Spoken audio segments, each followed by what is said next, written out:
Hello everyone, आज मैं आपको एपिसोड 4 का लास्ट पार्ट बताने वाली हूँ। चलिए शुरू करते हैं। अब होंगजो शमन के पास जाती है तो उसे ड्रिंक ऑफर करती है। इस पर शमन बोलती है कि अगली बार सोजू लेकर आना, कोई भी मुझे पीने नहीं देता है। फिर वो उससे बोलती है कि तुम कभी भी नदी किनारे मत जाया करो, वहाँ तुम्हारे डैड नहीं रहते हैं। होंगजो बोलती है कि आपको तो सब कुछ पता है, तो फिर मेरे बारे में भी सब कुछ जानती होंगी।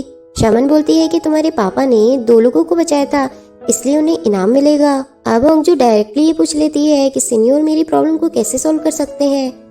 तो शमन कहती है कि इसे सॉल्व नहीं किया जा सकता है, इसका बस एक ही रास्ता है जो कि हम लोगों को नहीं दिखाया जाता है।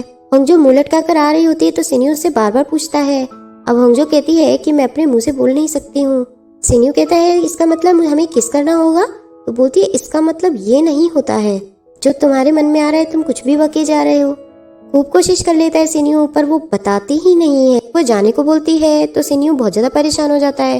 कहता है कि मुझे तुम्हारे घर तक तुम्हें छोड़ने दो, कम से कम इतनी देर तो हम साथ रह लेंगे। होंगजो तब भी मना करती है तो वो उससे बोलने लगता है कि तुम्हारी जैसी खूबसूरत लड़की मेरी आंखों ने आज तक नहीं देखी। होंगजो कहती है कि मैं इतनी सुंदर नहीं हूँ। सीनियो बोलता है कि बात तो सही है, लेकिन मेरी आंखें इस चीज को विश्वास ही नहीं कर रही है। प्लीज प्लीज प्लीज मुझे तुम्हें घर छोड़ने दो, वरना मेरी हालत और बदतर हो जाएगी। होंगजो मान जाती है। अब वो होंगजो के घर पहुंच जाते हैं। सीनियो से छोड़ते वक्त कहता है कि मेरे सपनों में मत आना, और फिर दूसरी तरफ कहता है कि जरूर आना, कम से कम मैं तुम्हारी शक्ल तब तो देख सकता हूँ। फिर खुद से कहता है कि मैं तो पागल ही हो जाऊंगा। अब होंगजो तहकीकात कर रही होती तो उसे पता चलता है कि अगर मंत्र को भी असर करने की कोशिश करेंगे तो ये घातक होगा। इधर सीनियो शमन को फोन कर देता है और पूछता है कि तुमने उसे क्या बताया था। शमन कहती है कि मुझे कुछ भी याद नहीं रहता बताने के बाद, क्यों ना तुम उसी से पूछ लो। जब सीनियो कहता है कि ठीक है, तो वो बोलती है इतनी रात को उसे फोन मत करना।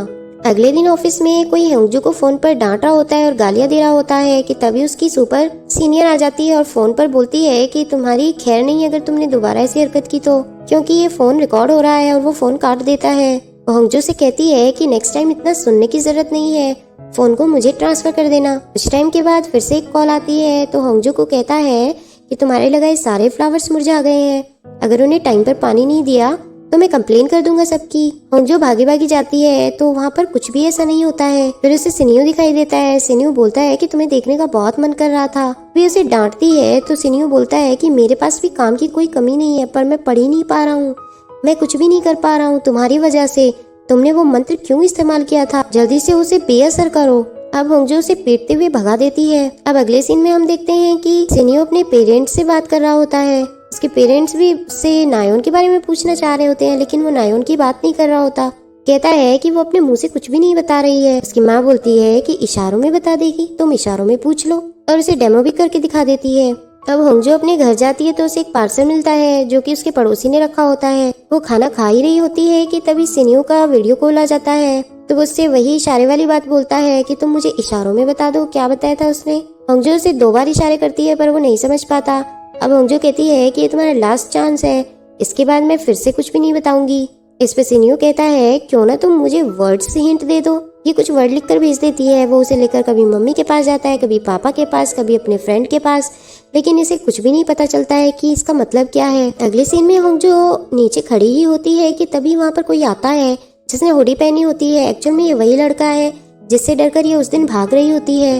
वो किसी से फोन पर बात कर रहा होता है और ये छुप जाती है। फिर जैसे ही वो मुड़कर देखता है तो उसे पता चलता है कि ये तो मिस्टर कौन है, और वो एकदम से बौखलाकर बोलती है कि मैं आपकी पड़ोसन हूँ, मैं ऊपर ही रहती हूँ, और ये कहकर वो भाग जाती है। दोनों ही बहुत ज्यादा खुश हो रहे होते हैं। अब हम फिर से सीनियो को सपने में उसी लड़की को देखते हुए देखते हैं जो कि एक्चुअल में होंगजो ही होती है।